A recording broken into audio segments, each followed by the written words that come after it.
Alors, nous retrouvons une parole d'Isaïe, mes amis. « Voici mon serviteur que je soutiens, mon élu en qui j'ai mis toute ma joie. » Ça, c'est impressionnant de savoir que Dieu met toute sa joie en l'élu. Et comme nous sommes appelés à devenir des élus, alors Dieu met toute sa joie en nous.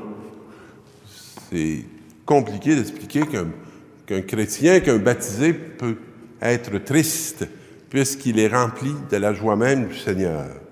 Et j'ai fait reposer sur lui mon esprit devant les nations. Alors donc, le monde peut reconnaître l'esprit qui l'habite. Il fera paraître le jugement que j'ai prononcé. Et là, il va nous le décrire, parce que nous, on peut se perdre avec le mot jugement. Puis on peut penser que là, il va nous faire connaître par force les impositions de Dieu. Mais ce n'est pas tout à fait ça. Il ne criera pas, fait qu'il ne ressemble pas aux anciens curés. Il ne haussera pas le ton. On n'entendra pas sa voix sur la place publique. Il n'écrasera pas le roseau froissé, n'éteindra pas la mèche qui faiblit. Il fera paraître le jugement en toute fidélité. Oh. Mais là, on ne voit pas trop comment, parce que ça a l'air plus d'un effacement que d'une affirmation.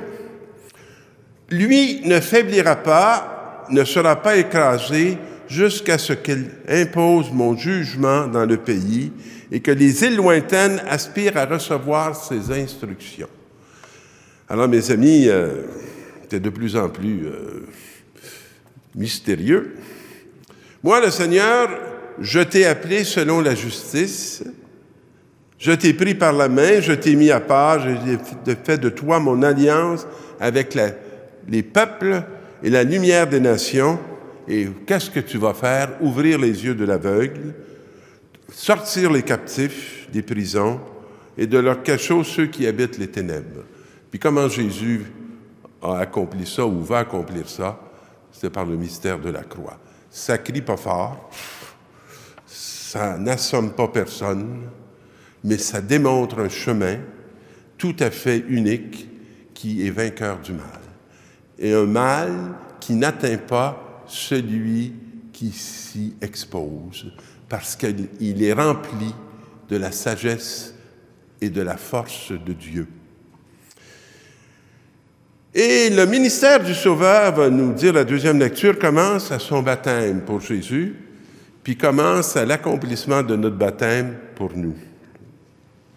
Pierre est chez des Juifs, il va se rendre chez un centurion de l'armée romaine. Donc, il est chez un païen.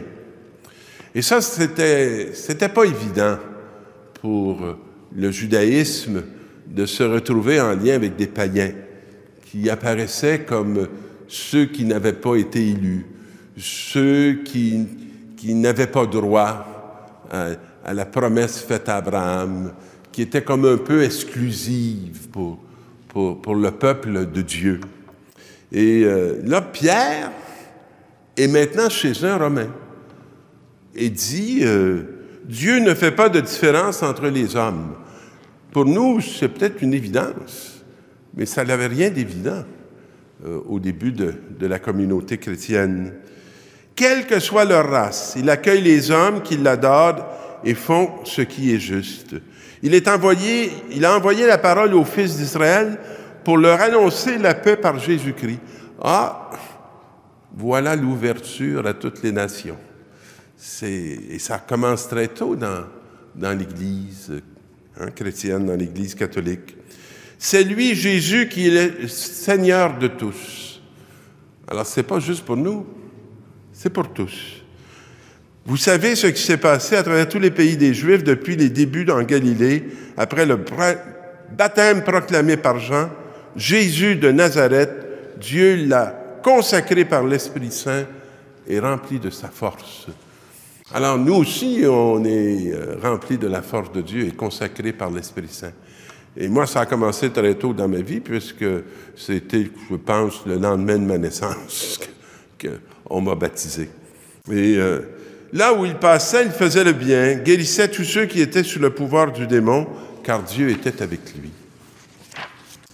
Cette semaine, j'ai été mis au courant d'un jeune que j'ai baptisé qui est atteint d'une maladie mentale. Et on est très démunis tant qu'on est confronté à ces réalités. Puis là, on se voue un peu à tous les voies qui pourraient apporter la guérison. Mais un chemin qui est souvent oublié, c'est celui de Dieu. On va avoir beaucoup de confiance dans les moyens chimiques, on va avoir beaucoup de confiance dans des professionnels, ce qui n'est pas mauvais. Mais est-ce qu'on a confiance à la prière? Est-ce qu'on a confiance au silence? Est-ce qu'on a confiance en la présence? Est-ce qu'on a confiance dans tout ce que l'Église nous apprend qui peut nous distancer de ce qui est très envahissant et qui peut déclencher une vitesse dans le cerveau qui ne s'arrête plus?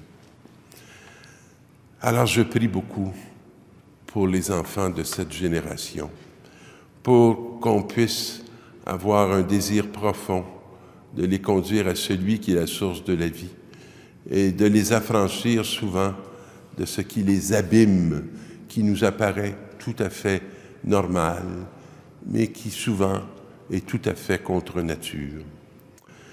Jésus, arrivant de Galilée, paraît sur les bords du Jourdain et il vient à Jean pour se faire baptiser par lui. Alors, Jean qui a déjà toute une vie intérieure, qui a déjà toute une intimité avec son cousin, Jean veut empêcher Jésus d'accueillir le baptême que lui offre.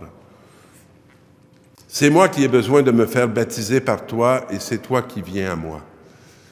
Et là, Jésus dit, laisse-moi faire. Fais-moi confiance. Ne passe pas devant moi. Laisse-moi accomplir ce que j'ai à accomplir et dans lequel tu es impliqué. Et c'est de cette façon que nous devons accomplir parfaitement ce qui est juste. L'Église a une mission. Elle n'est pas la première, mais elle est celle qui va préparer le chemin de celui qui est le premier. Et à travers ce baptême que Jean va donner à Jésus, au moment où il va sortir de l'eau, voici que les cieux vont s'ouvrir.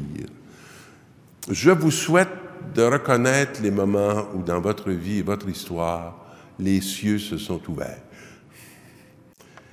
Et il vit l'Esprit de Dieu descendre comme une colombe et venir sur lui. Et des cieux, une voix disait, « Celui-ci est mon Fils bien-aimé, en lui j'ai mis tout mon amour. » Le geste que pose le baptiste enclenche toute cette révélation. Et voilà la grande mission de l'Église, de révéler la volonté de Dieu sur chacun des enfants qu'elle reconnaît, qu'elle baptise dans le nom de Jésus. Mes amis, c'est une belle journée pour célébrer notre baptême et pour se partager qu'est-ce que notre baptême nous a révélé de nous.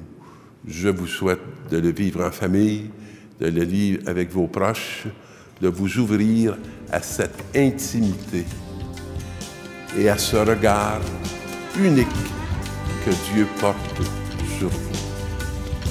Bonne semaine, mes amis.